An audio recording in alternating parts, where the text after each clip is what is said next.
दोस्तों, ज़िंदगी में कुछ रातें ऐसी आती हैं जो आपकी पूरी तकदीर का रुख मोड़ देती हैं।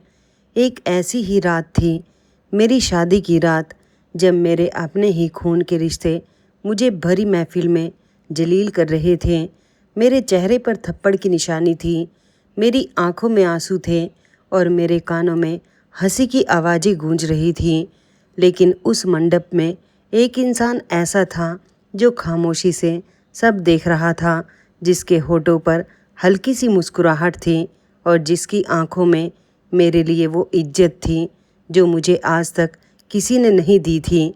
वो मेरा दूल्हा था, एक मामूली सा दिखने वाला लड़का जिसे मेरे ससुराल वाले भिखारी कहकर ताने मार रहे थे, जिसके फटे जूते देखकर मेरी सहेलियां हंस रही थीं, जिसकी पुरानी घड़ी देखकर मेरी ताई कह रही थी कि इसने तो कौड़ी भी दहेज में नहीं दी।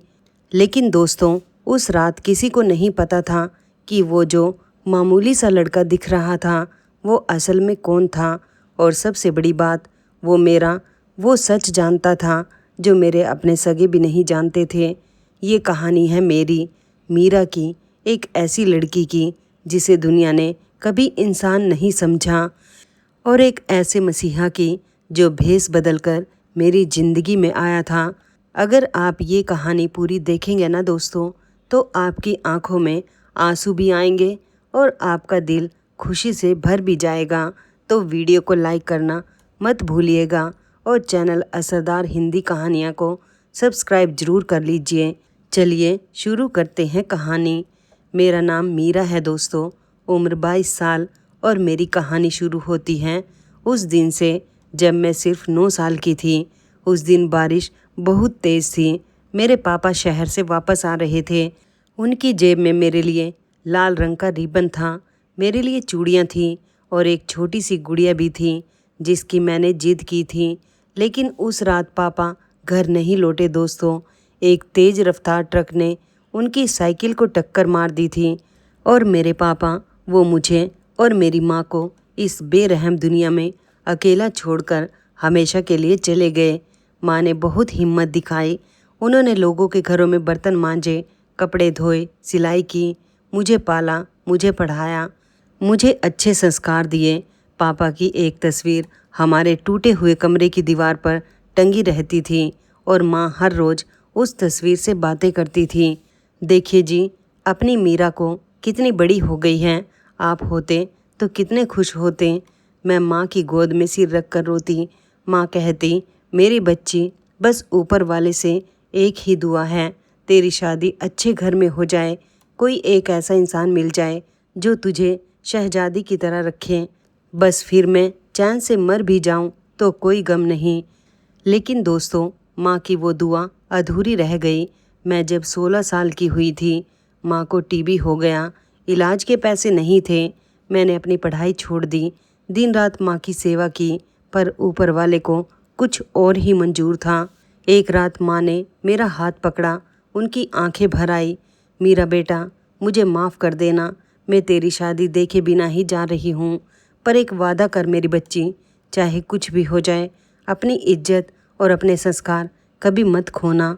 ऊपर वाला किसी न किसी रूप में तेरी मदद ज़रूर करेगा। और उस रात माँ का हाथ मेरे हाथ में ही ठंडा हो गया दोस्तों। मैं अनाथ हो गई थी। 16 साल की उम्र में बिल्कुल अकेली। माँ के क्रियाक्रम के तीसरे दिन ताऊ जी आए, मेरे पापा के बड़े भाई। उन्होंने मेरा हाथ पकड़ा और कहा, बेटी, अब तू अकेली है, हमारे साथ चल, हम तुझे अपनी बेटी की तरह रखेंगे। मैंने रोते हुए ताऊ जी के पैर छुए। मुझे लगा कि शायद ऊपर वाले ने मेरी सुन ली है, शायद अब मेरी ज़िंदगी में कुछ अच्छा होगा। लेकिन दोस्तों, मुझे क्या पता था कि उस घर की दहलीज पार करना मेरी ज़िंदगी की सबसे बड़ी गलती होगी। ताऊ जी का घर शहर के पौश इलाके में था।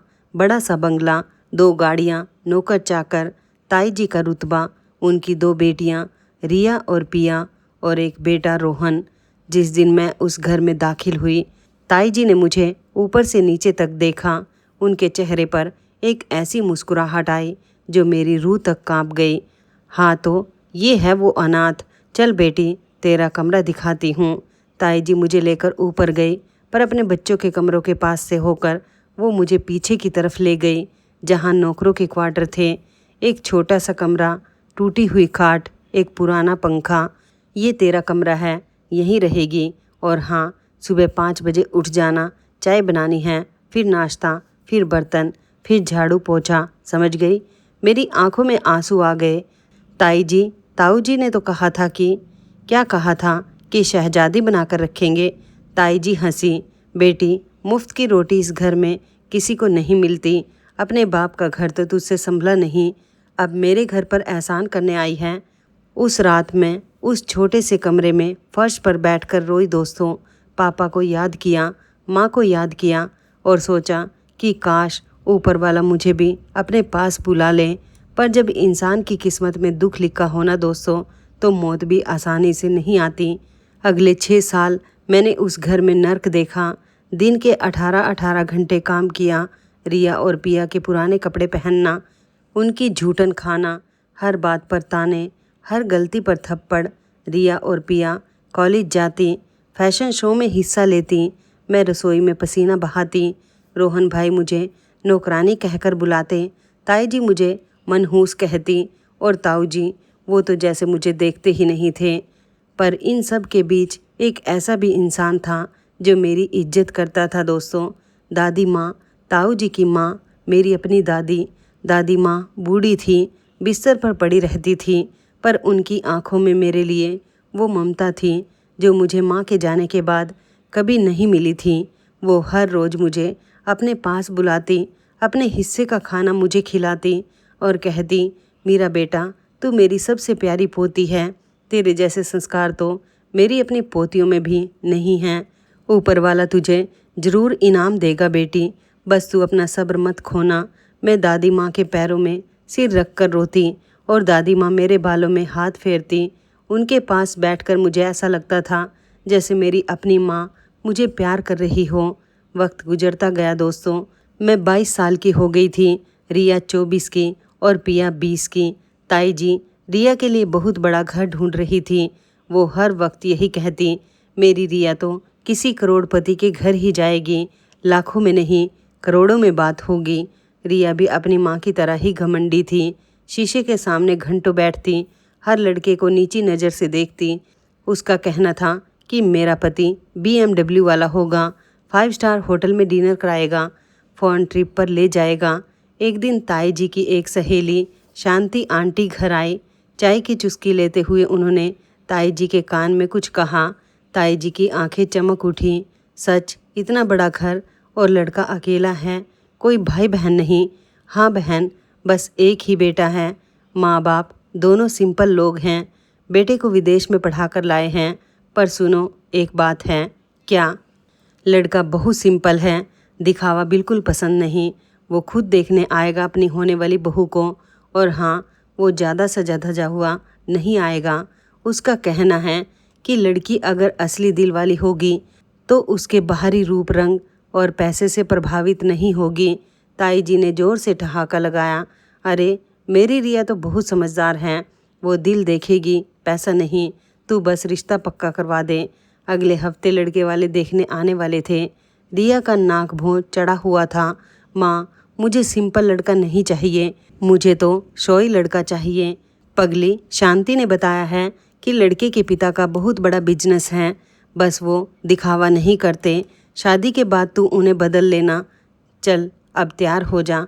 उस दिन घर में हलचल थी। रिया पार्लर गई, पिया ने नया सूट पहना, ताई जी ने पूरे घर की सफाई करवाई मुझसे।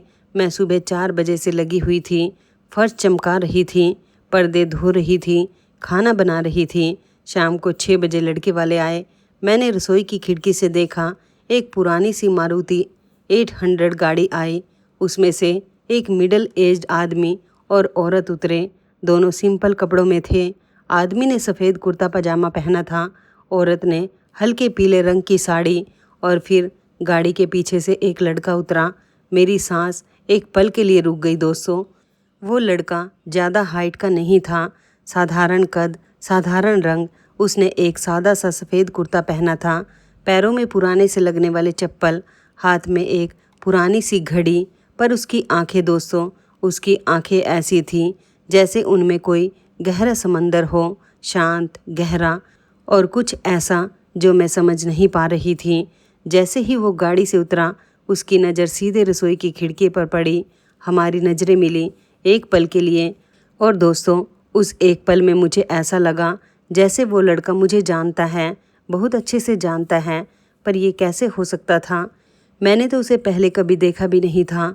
मैंने जल्दी से अपना चेहरा हटा लिया, पर मेरा दिल ज़ोर ज़ोर से धड़क रहा था। मीरा, कहाँ है तू मनहूस? ताई जी की आवाज़ आए, जा चाय बना कर ला, और हाँ, मेहमानों के सामने मत आना, अपनी मनहूस सूरत छुपा कर रखना। मैंने सिर हिला दिया। मैं चाय बनाकर ट्रे में लेकर आई। ड्राइंग रूम के दरवाजे के पास ताई जी ने मुझसे ट्रे ले ली। बस यहीं तक, अंदर मत आना। पर तभी अंदर से उस लड़के की आवाज़ आई, आंटी जी, चाय कौन बना कर लाया है? बहुत अच्छी खुशबू है। ताई जी हड़बड़ा गई। अरे बेटा, हमारी एक नौकरानी है, अनाथ है बेचारी, हम पाल रहे हैं उसको, बस वही। आंटी जी, उसे अंदर बुलाइए ना, मैं उसे थैंक यू बोलना चाहता हूँ। ताई जी का चेहरा सख्त हो गया, पर मेहमानों के सामने वो कुछ कह नहीं सकती थी। उन्होंने ज़ोर से आवाज़ लगाई, मीरा इधर आ। मैं डरते डरते अंदर गई। मेरा सिर झुका हुआ था। मैंने अपनी मैली सी सलवार कमीज पहनी हुई थी, बालों में तेल भी नहीं था। बेटी, आपका नाम मीरा है? उस लड़के ने पूछा। मैंने सिर्फ हाँ में सिर हिलाया। मेरी हिम्मत नहीं हो रही थी कि मैं नज़र उठाकर देख सकूं। चाय बहुत स्वादिष्ट है, शुक्रिया। मैंने धीरे से सिर हिलाया और जाने लगी, पर तभी उसने एक सवाल पूछा जिसने मेरी रूह कांप दी। मीरा जी, आपके हाथ पर ये जो जलने का निशान है, ये बहुत पुराना लग रहा है। कैसे लगा था? मैं ठिठक गई दोस्तों। मेरे दाएं हाथ पर एक जले का निशान था, बहुत पुराना, बचपन का। पर यह निशान तो मेरी पूरी आस्तीन के नीचे छुपा हुआ था। उसने कैसे देखा? मैंने चौंक कर ऊपर देखा। उसकी आंखों में वही गहराई थी और एक हल्की सी मुस्कुराहट। वो बचपन में चाय का गर्म पानी गिर गया था। मैंने धीरे से कहा, अच्छा। उसने सिर हिलाया। उसकी आंखों में कुछ अजीब सा था, जैसे वो जानता हो कि मैं झूठ बोल रही हूँ। ताई जी ने मुझे जल्दी से बाहर भेज दिया। मैं रसोई में आकर अपने हाथ को देखने लगी। ये जला कैसे मिला था मुझे? मुझे याद आया, मैं 8 साल की थी। एक मेले में गई थी पापा के साथ। वहाँ एक गुब्बारे वाले के पास आग लगी थी। एक छोटा सा लड़का उस आग के बीच में फंस गया था। मैंने दौड़कर उसे खींचा था। मेरे हाथ पर जलते हुए कपड़े का टुकड़ा गिर गया था। पर यह बात तो सिर्फ मैं और मेरे पापा जानते थे, और पापा तो उसी साल चल बसे थे। तो फिर ये अनजान लड़का कैसे जानता था? ड्राइंग रूम से ठहाकों की आवाज़ आ रही थी। ताई जी रिया की तारीफ़ें कर रही थी, रिया की पढ़ाई, रिया की कुकिंग के टैलेंट्स, जबकि रिया तो चाय भी ठीक से नहीं बना सकती थी। लड़के के पिता ने पूछा, बेटी, तुम्हें खाना बनाना आता है? रिया ने मुस्कुराकर कहा, जी अंकल, मैं तो बहुत अच्छा खाना बनाती हूँ। आज की चाय भी मैंने ही बनाई है। मैं रसोई से ये सुन रही थी दोस्तों। मेरा खून खोल गया, पर मैं क्या कर सकती थी? मैं तो मनहूस थी। पर उस लड़के ने अचानक पूछा, अच्छा, आंटी जी ने तो कहा था कि चाय आपकी नौकरानी ने बनाई है। रिया का चेहरा फीका पड़ गया। ताई जी हड़बड़ा गई, अरे बेटा, वो मतलब मीरा ने पानी रखा था, बाकी सब रिया ने ही किया है। लड़का हल्का सा मुस्कुराया। अच्छा। फिर उसके पिता ने एक बात कही जिसने ताई जी की आंखें चमका दी, बहन जी, हमें रिश्ता मंजूर है, शादी अगले महीने कर देते हैं। हमारी एक ही शर्त है, हम दहेज नहीं लेंगे, हमें सिर्फ अच्छी बहू चाहिए। ताई जी के चेहरे पर खुशी की लहर दौड़ गई। जी ज़रूर ज़रूर, मेरी रिया तो एक नंबर की बहू बनेगी। मेहमान चले गए। ताई जी ने रिया को गले लगा लिया। मेरी बेटी, तेरी किस्मत खुल गई। पर रिया का चेहरा उतरा हुआ था। माँ, पर लड़का तो बहुत सिंपल लगा, न गाड़ी अच्छी, न कपड़े। पता नहीं शादी के बाद कैसा रहना होगा। पगली शांति बता रही थी कि लड़के के बाप का करोड़ों का बिजनेस है, बस ये लोग दिखावा नहीं करते। शादी के बाद सब ठीक हो जाएगा। और अगर शांति आंटी झूठ बोल रही हो? नहीं बेटी, शांति मेरी पुरानी सहेली है, वो झूठ नहीं बोलेगी। रिश्ता पक्का हो गया था। शादी की तारीख तय हो गई 1 महीने बाद। पर एक रात मुझे एक अजीब बात पता चली। जिसने मेरे होश उड़ा दिए दोस्तों। मैं रात को 12 बजे रसोई में बर्तन धो रही थी। ताऊ जी और ताई जी ड्राइंग रूम में बैठे थे। मुझे लगा शायद वो सो गए होंगे, पर अचानक मुझे उनकी आवाज़ें सुनाई दी।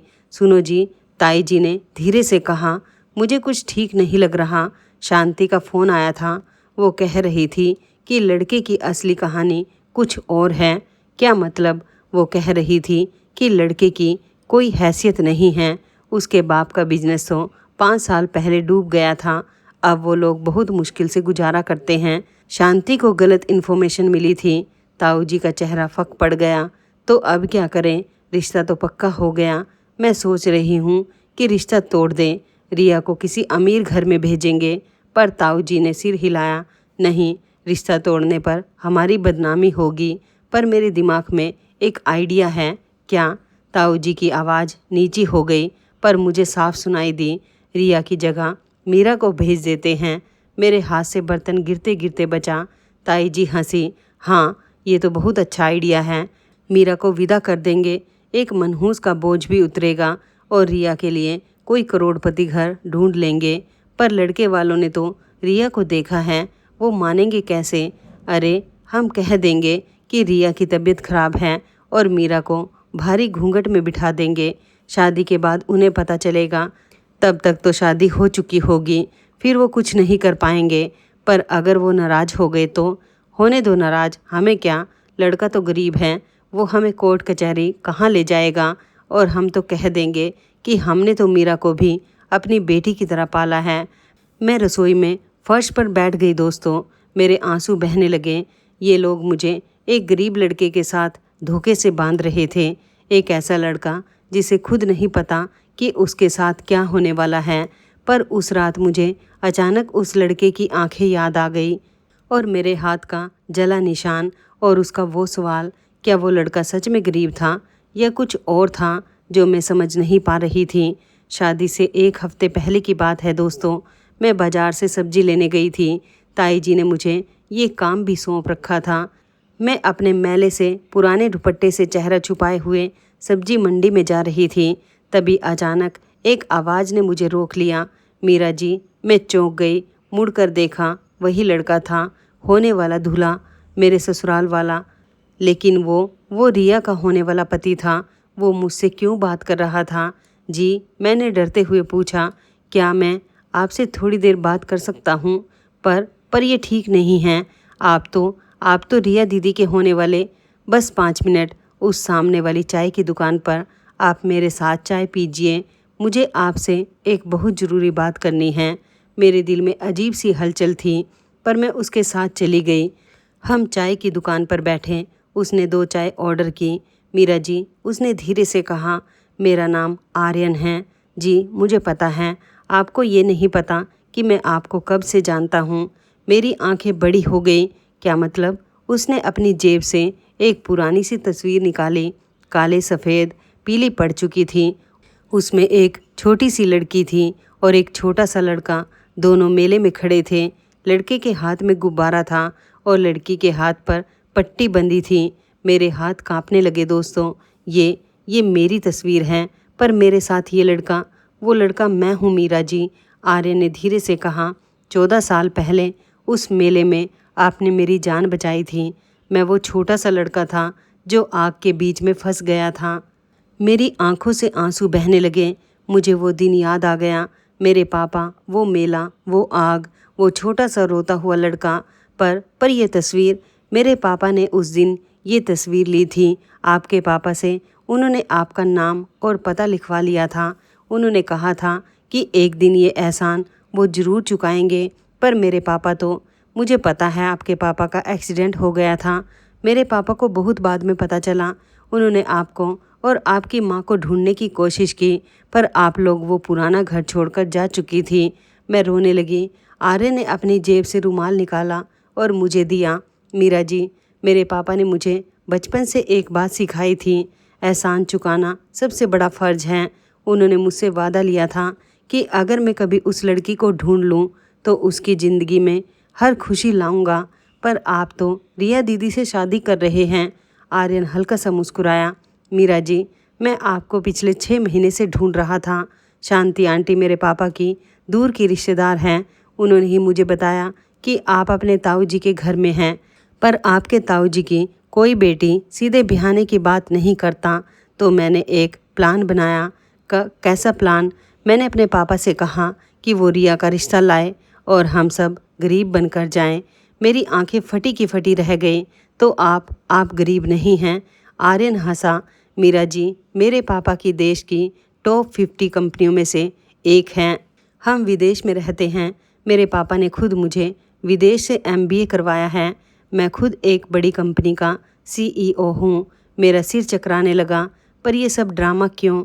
क्योंकि मीरा जी, मुझे पता था कि आपके ताऊ ताई आपकी कदर नहीं करते।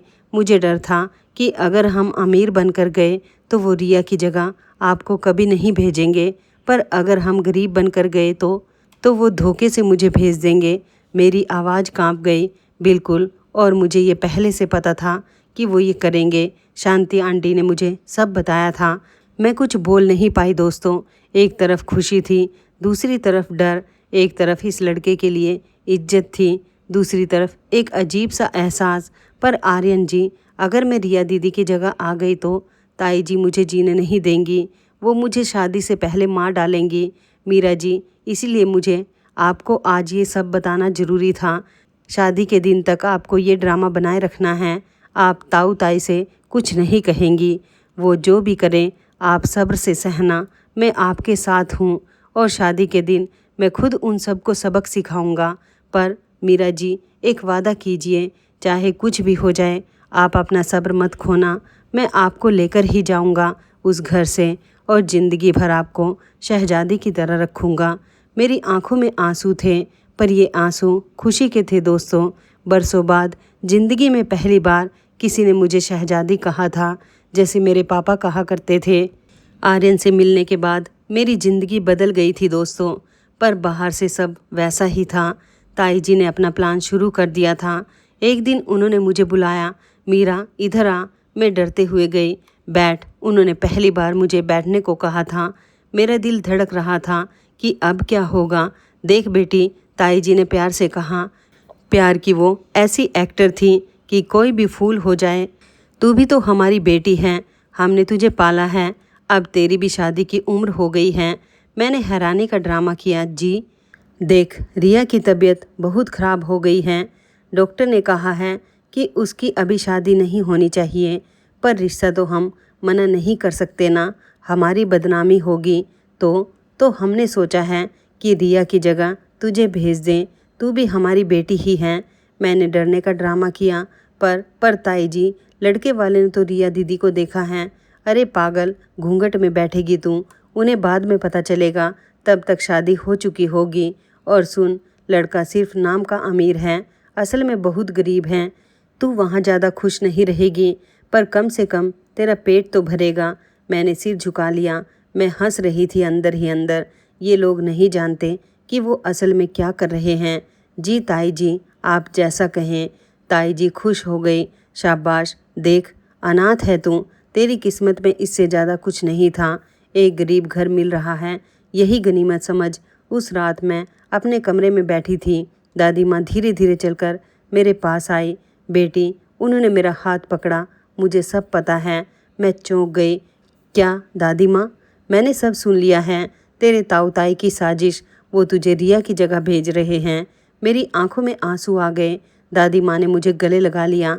दादी माँ, पर आप? मेरा बेटा, मैं बूढ़ी हूँ पर अंधी नहीं। मैं इस घर के एक एक इंसान का असली चेहरा जानती हूँ। मेरे बहू बेटे ने अपनी रूह बेच दी है पैसे के लिए। पर दादी माँ, आप परेशान मत हो। नहीं बेटी, तू मेरी बात सुन। दादी माँ ने अपनी पुरानी पेटी से एक डिब्बा निकाला। ये देख, ये मेरे गहने हैं, मेरी शादी के। मैं ये तुझे दे रही हूँ। नहीं दादी माँ, ये तो बस ये तेरी माँ का अधिकार है। तू मेरे लिए मेरी असली पोती है। रिया पिया तो बस नाम की पोतियाँ हैं। ये गहने सिर्फ तेरे हैं। दादी माँ ने वो डिब्बा मेरे हाथ में रख दिया। मैंने उनके पैर छुए। उन्होंने मेरा माथा चूमा। बेटी, एक बात याद रखना, ऊपर वाला हर जालिम का हिसाब करता है। बस तू अपनी अच्छाई मत खोना। शादी का दिन आ गया दोस्तों। घर में रौनक थी, पर वो रौनक मेरे लिए नहीं थी। ताई जी ने मुझे एक सस्ता सा लाल जोड़ा दिया था जो रिया के लिए नहीं था। रिया के लिए तो उन्होंने 50,000 का लहंगा खरीदा था। तू तो वैसे भी एक गरीब के घर जा रही है, तेरे लिए महंगा जोड़ा क्यों? ताई जी ने हंसकर कहा। रिया भी अपनी माँ के साथ मेरा मजाक उड़ा रही थी। मीरा, अब तू भी कोई शादी कर रही है, कितनी अजीब बात है ना, एक नौकरानी की दुल्हन बनने की कहानी। हा हा हा। पिया ने भी मजाक उड़ाया।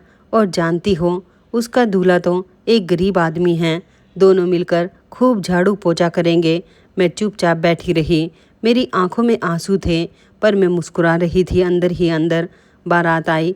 बारात में सिर्फ 10-12 लोग थे। आर्यन के माँ बाप, उनके कुछ रिश्तेदार, सब सिंपल कपड़ों में थे। ताई जी ने सबको हिकारत से देखा। देखा, मैंने कहा था ना, गरीबी की पराकाष्ठा। बारात के साथ कोई बैंड बाजा नहीं था, कोई गाड़ी सजी हुई नहीं थी, बस वही पुरानी सी मारुति 800। मोहल्ले के लोग खिड़कियों से देख रहे थे, कुछ हंस रहे थे, कुछ ताने मार रहे थे। अरे, राजेश की भतीजी की शादी है, पर बारात देखो, एक भिखारी की बारात भी इससे बेहतर होती है। और दूल्हे के पैरों में देखो फटे हुए चप्पल, हा हा हा। और गाड़ी देखो, मारुति 800, 30 साल पुरानी। अरे भाई, इसे तो स्क्रैप में दे दो। मैं घूंघट के अंदर सब सुन रही थी दोस्तों। मेरे आंसू बह रहे थे, पर मैं जानती थी कि ये सब ड्रामा है। मंडप तैयार था, पंडित जी मंत्र पढ़ने लगे। आर्यन मेरे साथ बैठा था। उसने हल्के से मेरे हाथ पर हाथ रखा। मैंने सिर उठाकर देखा। उसकी आंखों में वही गहरा प्यार था। डरो मत, उसने धीरे से फुसफुसाया, सब ठीक होगा। जयमाला का वक्त आया। मैंने जब घूंघट उठाया तब ताई जी का चेहरा देखने लायक था।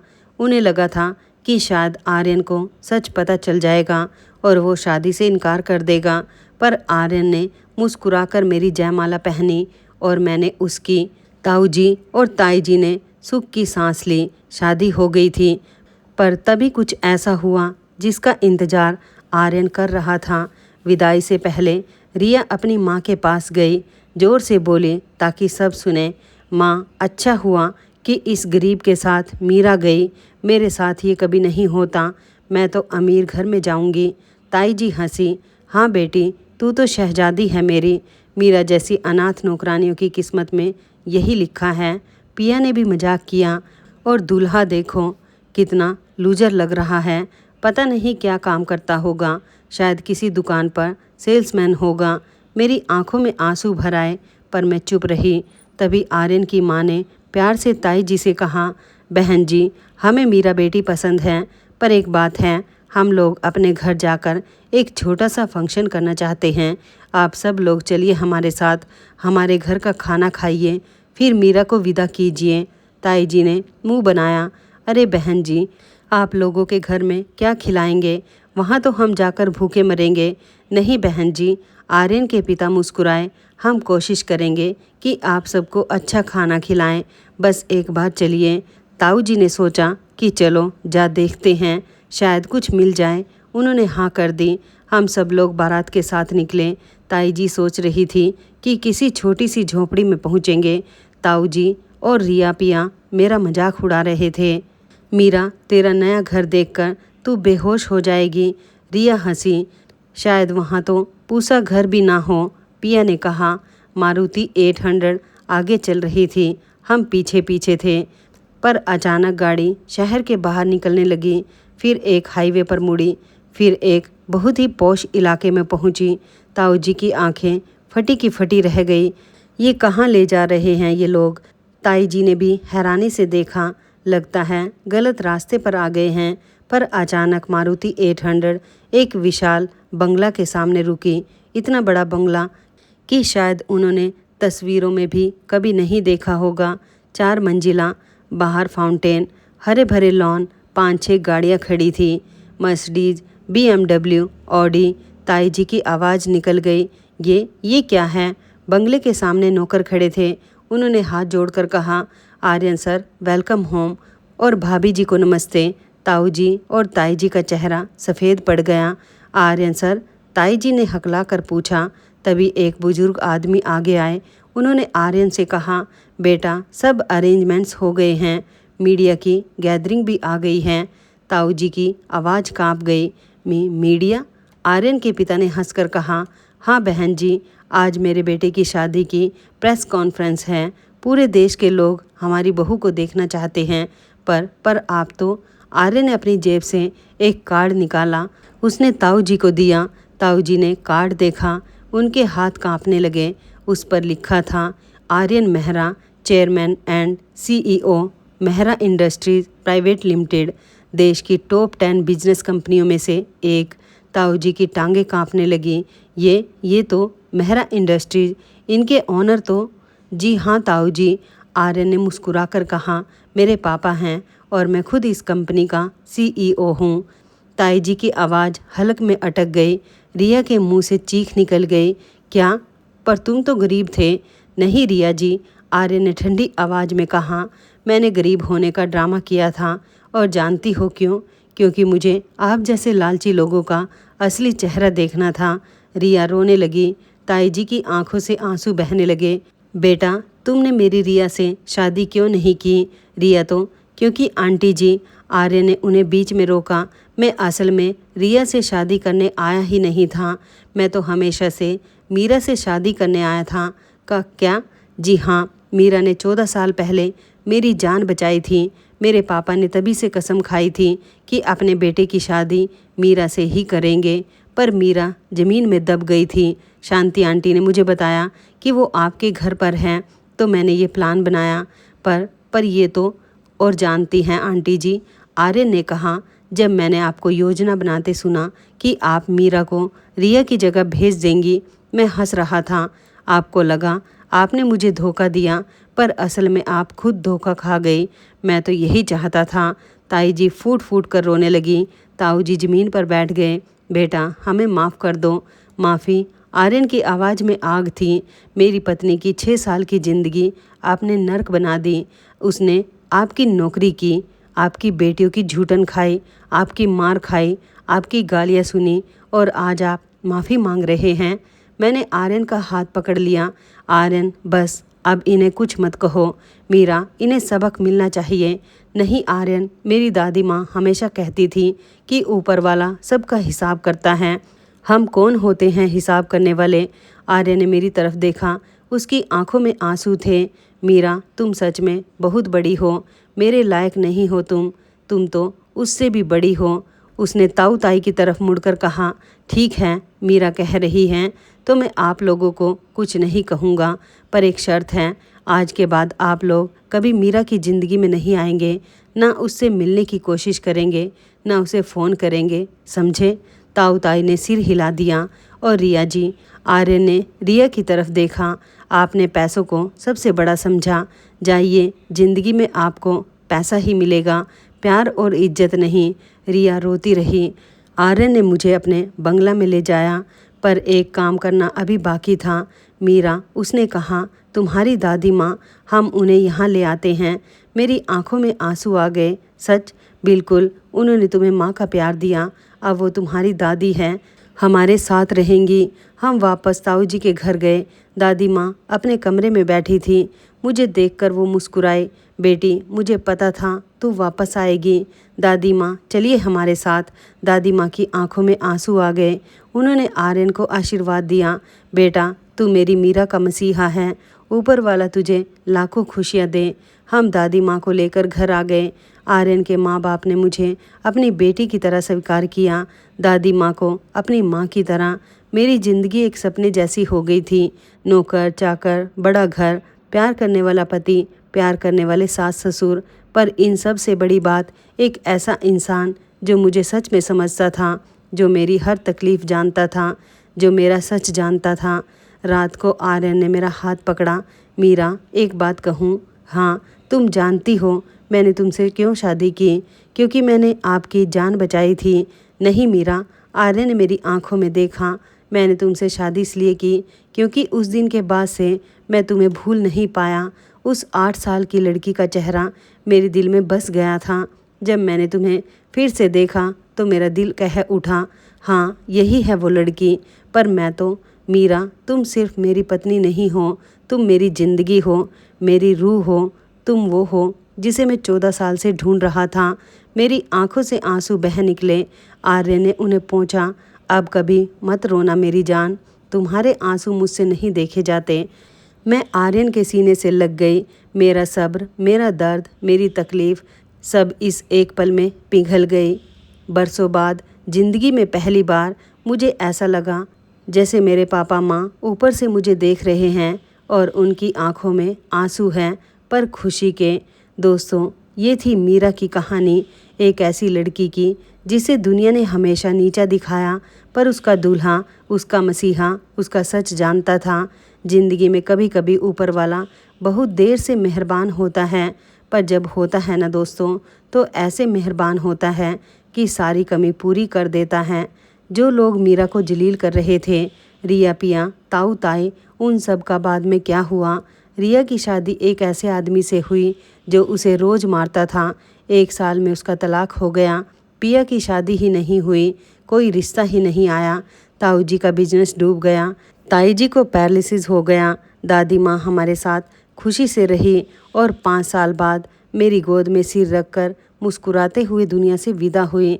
और मैं और आर्यन, हम आज भी एक दूसरे से उतना ही प्यार करते हैं जितना उस पहले दिन। हमारे 2 बच्चे हैं, एक बेटा एक बेटी। दोनों को हमने वो संस्कार दिए हैं जो दादी माँ ने मुझे दिए थे। दोस्तों, इस कहानी से एक सीख जरूर लीजिए। कभी भी किसी अनाथ को, किसी गरीब को, किसी कमज़ोर को छोटा मत समझिए। आप नहीं जानते कि उसकी किस्मत में क्या लिखा है। और कभी भी पैसे और दिखावे के पीछे मत भागिए, क्योंकि असली दौलत तो दिल की होती है, संस्कार की होती है, प्यार की होती है। अगर आपको ये कहानी पसंद आई दोस्तों, तो वीडियो को लाइक ज़रूर कर दीजिए। कमेंट में लिखकर बताइए कि आपको मीरा की कहानी कैसी लगी। और अगर आप हमारे चैनल असरदार हिंदी कहानियाँ पर नए हैं तो सब्सक्राइब करना मत भूलिएगा। नोटिफिकेशन बेल को भी ऑन कर लीजिए ताकि हमारी अगली इमोशनल कहानी की अपडेट सबसे पहले आपको मिलते हैं अगली कहानी में। तब तक के लिए जुड़े रहिए हमारे साथ, खुश रहिए और याद रखिए, सब्र का फल हमेशा मीठा होता है। धन्यवाद दोस्तों।